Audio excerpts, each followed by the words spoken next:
Hello guys, मैं राष्ट्रीय आप सभी का हमारे चैनल स्टडी 24+ में एक बार फिर से वेलकम करती हूँ।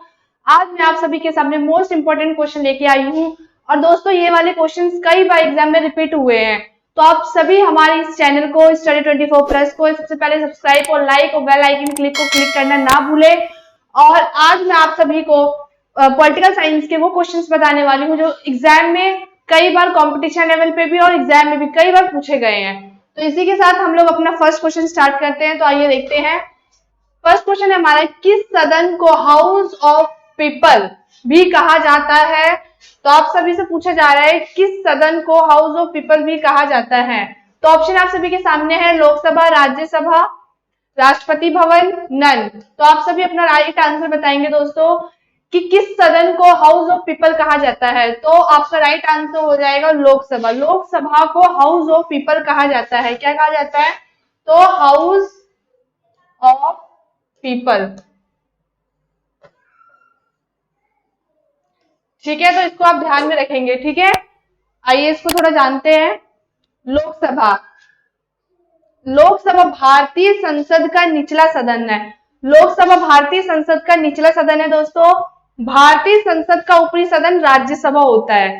ठीक है, तो आप सभी को पता है कि लोकसभा भारतीय संसद का निचला सदन है और भारतीय संसद का ऊपरी सदन कौन है? तो राज्यसभा है। ठीक है, इसी के साथ हम लोग नेक्स्ट क्वेश्चन की ओर चलते हैं। नेक्स्ट क्वेश्चन है हमारा कि लोकसभा को हाउस ऑफ पीपल का नाम कब दिया गया? इसमें ये पूछा जा रहा है कि हाउस ऑफ पीपल का नाम कब दिया गया। तो आप सभी के सामने ऑप्शन है। Option number A 1950, option number B 1947, option number C 1954, option number D 1980। तो आप सभी का राइट आंसर हो जाएगा इस क्वेश्चन का option number C. Option number C 1954 is right answer. Lok Sabha को हाउस ऑफ पीपल नाम कब दिया गया? तो 1954 में हाउस ऑफ पीपल नाम दिया गया था। आइए इसको जानते हैं। भारत के उपराष्ट्रपति वर्तमान में कौन है? तो वेंकैया नायडू। ये भी क्वेश्चन पूछ सकते हैं कि वर्तमान में भारत के उपराष्ट्रपति कौन है? तो दोस्तों वेंकैया नायडू है। ठीक है, राज्यसभा के सभापति होते हैं वेंकैया नायडू। मतलब कि आपसे बोला गया है कि भारत के उपराष्ट्रपति वर्तमान में वेंकैया नायडू राज्यसभा के सभापति होते हैं। ठीक है, राज्यसभा का पहला सत्र 13 मई 1952 को हुआ था। आपसे अगर ये पूछा जाए कि राज्यसभा का पहला सत्र कब हुआ था, तो 13 मई 1952 को हुआ था। ठीक है, तो आप सभी समझ गए होंगे। नेक्स्ट क्वेश्चन की ओर चलते हैं। नेक्स्ट क्वेश्चन है हमारा, राष्ट्रपति द्वारा बुलाए गए संयुक्त सत्र की अध्यक्षता कौन करता है? ठीक है, अध्यक्षता कौन करता है, मतलब ये पूछा जा रहा है आपके कि राष्ट्रपति द्वारा बुलाए गए संयुक्त सत्र की अध्यक्षता कौन करता है। ठीक है, तो अध्यक्षता कौन करता है तो आपको बताना है। ऑप्शन है आप सभी के सामने। ऑप्शन नंबर ए राष्ट्रपति, ऑप्शन नंबर बी लोकसभा अध्यक्ष, ऑप्शन नंबर सी राज्यसभा अध्यक्ष, ऑप्शन नंबर डी प्रधानमंत्री। तो आप सभी का यहाँ पे राइट आंसर हो जाएगा option number B. Option number B Lok Sabha अध्यक्ष। लोकसभा अध्यक्ष संयुक्त सत्र की अध्यक्षता कौन करता है? तो लोकसभा अध्यक्ष करता है। ठीक है, इसको जानते हैं कौन है। देखो ओम बिरला, ये हमारा ओम बिरला है। भारत के राजस्थान से एक राजनीति और वर्तमान में लोकसभा के अध्यक्ष है ओम बिरला। 4 दिसंबर 1962 भारत की राजस्थान से एक राजनीति और वर्तमान में लोकसभा के अध्यक्ष है। तो वर्तमान अगर आपसे ये पूछा जाए कि वर्तमान में लोकसभा के अध्यक्ष कौन है, तो ओम बिरला वर्तमान में लोकसभा के अध्यक्ष है। ठीक है, तो इसी के साथ नेक्स्ट क्वेश्चन। लोकसभा में वर्तमान सदस्य की संख्या, ये क्वेश्चंस भी कई बार पूछे गए हैं। वर्तमान में देखिएगा दोस्तों कि वर्तमान में लोकसभा की सदस्य की संख्या कितनी होती है। तो आप सभी के सामने ऑप्शन है 552, option number B 545, option number C 540, option number D 505। तो आप सभी को अपना राइट आंसर बताना है दोस्तों कि क्या होगा इसका। वर्तमान में लोकसभा के कितने सदस्य हैं? तो 545, 545। ठीक है, तो हमारे वर्तमान में लोकसभा के सदस्य हो गए 545। ठीक है, इसको जानते हैं। संविधान में व्यवस्था है कि सदन की अधिकतम सदस्य संख्या 552। मतलब संविधान में ये व्यवस्था है कि अधिकतम संख्या कितनी होनी चाहिए? 552 होगी, परंतु 530 सदस्य राज्यों का प्रतिनिधित्व करेंगे। 552 तो है ही टोटल। 530 सदस्य राज्यों का प्रतिनिधित्व करेंगे, जिसमें 20 सदस्य संघ शासित प्रदेशों का प्रतिनिधित्व करेंगे तथा 2 सदस्यों का राष्ट्रपति द्वारा एंग्लो इंडियन समुदाय से नामित किया जाएगा। वर्तमान में सदन की सदस्य संख्या 545 है, मैंने भी आपको बताया। तो आप सभी समझ गए होंगे कि टोटल सदस्य संख्या तो 552 है, और उसमें से सदस्य कितने होंगे राज्यों का प्रतिनिधित्व करने के लिए, तो 530। उसमें से 20 सदस्य संघ शासित प्रदेशों का, ठीक है, और 2 एंग्लो इंडिया, जो कि मतलब राष्ट्रपति द्वारा बुलाए जाते हैं एंग्लो इंडियन, ठीक है। तो आप सभी ने देख लिया कि लोकसभा में वर्तमान सदस्य की संख्या कितनी है, तो 545। ये क्वेश्चंस कई बार पूछे गए हैं दोस्तों, तो आप लोग ध्यान से देखिएगा। तो लोकसभा में अधिकतम सदस्य की संख्या है 552, ठीक है, और इसमें से अधिकतम केंद्र शासित प्रदेश से कितने चुने जा सकते हैं। टोटल आप सभी को मैंने बताया अभी कि 552 है, तो इसमें से केंद्र शासित प्रदेश कितने चुन सकता है। तो आप सभी के सामने ऑप्शन है, option number A 12, option number B 30, option number C 25, option number D 20। तो आप सभी का यहाँ पे राइट आंसर क्या हो जाएगा दोस्तों, ऑप्शन नंबर डी 20। केंद्र शासित प्रदेश से कितने चुने जा सकते हैं, तो 20 चुने जा सकते हैं, ठीक है। इसी के साथ नेक्स्ट क्वेश्चन, वर्तमान में लोकसभा, वर्तमान की बात हो रही है, कितने सदस्य केंद्र शासित प्रदेश से चुने हुए हैं। वर्तमान में लोकसभा में कितने सदस्य केंद्र शासित प्रदेश से चुने हुए हैं। तो आप सभी को दोस्तों अपना राइट आंसर बताना है। Option number A 12, option number B 12, option number C 13, इनमें से कोई नहीं। तो आप सभी का यहाँ पे राइट आंसर हो जाएगा ऑप्शन नंबर सी 13 चुने हुए हैं वर्तमान में, ठीक है। ये तो आप सभी को पता होना चाहिए। केंद्र शासित प्रदेश हमारे 8 है, आइए इनके बारे में जानते हैं। दिल्ली, यह भारत का राष्ट्रीय राजधानी प्रदेश भी है, मतलब दिल्ली हमारे भारत का राष्ट्रीय राजधानी प्रदेश भी है, आप लोगों को पता है। अंडमान और निकोबार द्वीप समूह है। तीसरा हमारा चंडीगढ़, चौथा है दादरा और नगर हवेली और दमन और दीव, यह हमारा 4th में आता है। 5th में आता है लक्षद्वीप, 6th है पुडुचेरी, और 7th है जम्मू और कश्मीर। इसको देखिए आप लोग एक बार, 5 अगस्त 2019 को घोषित और 31 अक्टूबर 2019 से प्रभावी, ठीक है। जम्मू कश्मीर 5 अगस्त 2019 को घोषित हुई थी और 31 अक्टूबर 2019 से प्रभावी हुई थी, ठीक है। लद्दाख 5 अगस्त 2019 को घोषित और 31 अक्टूबर 2019 से प्रभावी, ठीक है। तो ये हमारे 8 केंद्र शासित प्रदेश है, ठीक है। नेक्स्ट क्वेश्चन की ओर चलते हैं। नेक्स्ट क्वेश्चन है हमारा, वर्तमान में लोकसभा में कितने सदस्य चुने हुए हैं। Option number A 445, option number B 545, option number C 543, option number D none. फिर से पढ़ते हैं दोस्तों कि वर्तमान में लोकसभा में कितने सदस्य चुने हुए हैं। तो आप सभी को अपना राइट आंसर बताना है। ऑप्शन नंबर सी 543 चुने गए हैं। वर्तमान में लोकसभा से कितने सदस्य हैं, तो 543 है, ठीक है। राज्यसभा के सदस्यों का कार्यकाल कितने वर्षों का होता है दोस्तों। तो आपसे पूछा जा रहा है कि राज्यसभा के सदस्यों का कार्यकाल कितने वर्षों का होता है। ऑप्शन आप सभी के सामने है, 3 वर्ष, 7 वर्ष, 5 वर्ष और 6 वर्ष। तो आप सभी अपना राइट आंसर बताएंगे। सभी राज्यसभा के सदस्यों का कार्यकाल कितने वर्ष का होता है। तो आप सभी का यहाँ राइट आंसर हो जाएगा ऑप्शन नंबर डी, 6 वर्षों का कार्यकाल होता है इसका राज्यसभा का। अब राष्ट्रपति 5 वर्ष के कार्यकाल के लिए पद धारण करते हैं। राष्ट्रपति का पद धारण कितना होता है, 5 वर्ष। पेन चेंज कर देती हूँ। राष्ट्रपति 5 वर्ष के कार्यकाल के लिए पद धारण करते हैं।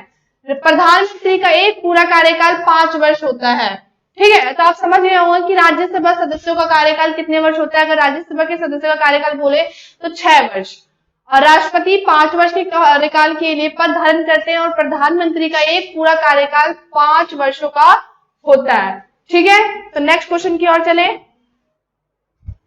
नेक्स्ट क्वेश्चन, राज्यसभा का पदेन सभापति यानी कि अध्यक्ष कौन होता है। तो ऑप्शन आप सभी के सामने, राष्ट्रपति, उपराष्ट्रपति, प्रधानमंत्री, इनमें से कोई नहीं। तो आप सभी से पूछा जा रहा है दोस्तों कि राज्यसभा का पदेन अध्यक्ष कौन होता है। तो कौन होता है, उपराष्ट्रपति। उपराष्ट्रपति होता है राज्यसभा का पदेन। अध्यक्ष बोले, सभापति बोले तो उपराष्ट्रपति होता है, ठीक है। उपराष्ट्रपति वेंकैया नायडू है, जो 5 अगस्त 2017 को चुने गए थे। वेंकैया नायडू है ये, जिनको 5 अगस्त 2017 को चुने गए थे। ठीक है, भारत में वर्तमान में कौन है, तो वेंकैया नायडू। अगर क्वेश्चन आता है आपके सामने कि भारत के वर्तमान उपराष्ट्रपति कौन है, तो श्री वेंकैया नायडू है। ठीक है, इनका चुनाव कब होता है, 5 अगस्त 2017 को इनको चुना गया था। नेक्स्ट क्वेश्चन है दोस्तों, राज्यसभा का पदेन सभापति उपराष्ट्रपति होते हैं, आपने अभी पढ़ा। तो यह अधिकतम कितने साल के लिए पदेन सभापति होते हैं, तो आप सभी के सामने ऑप्शन है। Option number A 6, option number B 5, option number C 2, option number D 1।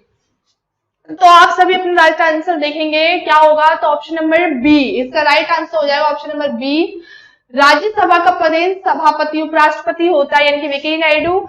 यह अधिकतम कितने साल के लिए पदेन सभापति होते हैं, तो 5। ठीक है, 5 साल के लिए। नेक्स्ट क्वेश्चन, संसद के लोक सेवा आयोग समिति का अध्यक्ष कौन होता है। संसद के लोक सेवा आयोग समिति का अध्यक्ष कौन होता है। ऑप्शन आप सभी के सामने, लोकसभा स्पीकर, राज्यसभा स्पीकर, विपक्ष का नेता, इनमें से कोई नहीं। तो आप सभी का यहाँ पे क्या हो सकता है right answer, option number C, विपक्ष का नेता। विपक्ष का नेता, संसद के लोक सेवा आयोग समिति का अध्यक्ष कौन होता है दोस्तों, तो विपक्ष का नेता होता है। विपक्ष का नेता होता है लोक सेवा आयोग समिति का अध्यक्ष। नेक्स्ट क्वेश्चन, निम्न में से किसके द्वारा भारत के कानून को बनाया जाता है। इनमें से बताना है आपको कि किसको भारत के कानून बनाया जाता है। निम्न में से किसके द्वारा भारत के कानून को बनाया जाता है। ऑप्शन नंबर ए, प्रधानमंत्री राष्ट्रपति, ऑप्शन नंबर बी, राष्ट्रपति और संसद के दोनों सदन, ऑप्शन नंबर सी, लोकसभा और राज्यसभा, ऑप्शन नंबर डी इनमें से कोई नहीं। तो आप सभी का यहाँ पे राइट आंसर हो जाएगा ऑप्शन नंबर बी, राष्ट्रपति और संसद के दोनों सदन द्वारा भारत के कानून को बनाया जाता है। किसके द्वारा, राष्ट्रपति और संसद के दोनों सदन का होना बहुत जरूरी है। अगर हम कानून बना रहे हैं तो राष्ट्रपति और संसद के दोनों सदन का होना बहुत जरूरी है। ठीक है, प्रेसिडेंट रामनाथ कोविंद है। आप सभी को पता होना चाहिए कि कौन है प्रेसिडेंट, तो रामनाथ कोविंद है। कई बार ये क्वेश्चन में पूछा गया है, तो आप सभी को बोलना है रामनाथ कोविंद। ठीक है, प्रेसिडेंट है। नेक्स्ट क्वेश्चन, राष्ट्रपति राज्यसभा में कितने सदस्यों की नियुक्ति कर सकता है। राष्ट्रपति राज्यसभा में कितने सदस्यों की नियुक्ति कर सकता है। Option number A 2, option number B 10, option number C 12, option number D 9। आप सभी का राइट आंसर आप बताना है क्या हो सकता है, तो ऑप्शन नंबर सी आपका राइट आंसर हो जाएगा दोस्तों। ऑप्शन नंबर सी यानी कि 12। राष्ट्रपति राज्यसभा में कितने सदस्यों की नियुक्ति कर सकता है दोस्तों, तो 12 सदस्यों की नियुक्ति कर सकता है राष्ट्रपति राज्यसभा में। संविधान में निम्न में से किस संशोधन द्वारा राष्ट्रपति के लिए पहली बार यह अनिवार्य बनाया गया कि वह मंत्री परिषद की सलाह पर काम करेगा। तो आपसे पूछा जा रहा है कि संविधान में दोस्तों ये कब अनिवार्य बनाया गया कि जो राष्ट्रपति है वो मंत्री परिषद की सलाह पर काम करेगा। तो ऑप्शन आप सबके सामने है। ऑप्शन नंबर ए 42वां संशोधन, ऑप्शन नंबर बी 42वां संशोधन, ऑप्शन नंबर सी 44वां संशोधन, ऑप्शन नंबर डी 54वां संशोधन। तो आप सभी का यहाँ पे राइट आंसर हो जाएगा 42वां संशोधन। 42वां संशोधन के तहत राष्ट्रपति के लिए पहली बार यह अनिवार्य बनाया गया कि वह मंत्री परिषद की सलाह पर काम करेगा। इसको भी जानते हैं थोड़ा सा हम अच्छे से। 1976 में जब आपातकाल के दौरान इस संशोधन ने न्यायपालिका से सभी महत्वपूर्ण शक्तियां छीनकर संसद को दे दी थी। जब दोस्तों ये हुआ तो बताया गया कि अनिवार्य लगाया गया कि मंत्री परिषद की सलाह पर कौन काम करेगा, राष्ट्रपति। 42वां संशोधन द्वारा। और 1976 में जब आपातकाल हुआ था दोस्तों, तो उसके दौरान संशोधन ने न्यायपालिका से सभी महत्वपूर्ण शक्तियां छीन कर संसद को दे दी थी। और इस संशोधन में किसी भी आधार पर संसद के फैसले को न्यायालय में चुनौती नहीं दी जा सकती थी। साथ ही सांसदों एवं विधायकों की सदस्यता को भी न्यायालय में चुनौती नहीं दी जा सकती थी। तो ठीक है दोस्तों, आप ये समझ गए होंगे अच्छी तरीके से। अगर आपसे पूछा जाए किस संशोधन द्वारा राष्ट्रपति के लिए पहली बार यह अनिवार्य बनाया गया कि मंत्रिपरिषद की सलाह पर काम करेगा, तो 42वां संशोधन द्वारा। भारतीय संविधान के निम्न में से कौन से अनुच्छेद में बजट शब्द का उल्लेख किया गया है। तो बजट शब्द का उल्लेख किस अनुच्छेद में किया गया आपसे पूछा जा रहा है। अनुच्छेद 266, अनुच्छेद 112, अनुच्छेद 265 या इनमें से कोई नहीं। तो आप सभी का यहाँ पे राइट आंसर हो जाएगा इनमें से कोई नहीं, नन। तो ये आपका राइट आंसर हो जाएगा कि बजट शब्द का उल्लेख किसी भी अनुच्छेद में नहीं है इनमें से, तो नन आपका राइट आंसर हो जाएगा। ठीक है दोस्तों, ये हमारा लास्ट क्वेश्चन था। इसी के साथ हम लोग फिर से नेक्स्ट वीडियो में और भी महत्वपूर्ण क्वेश्चन के साथ आएंगे। जब तक के लिए wish you all the very very best.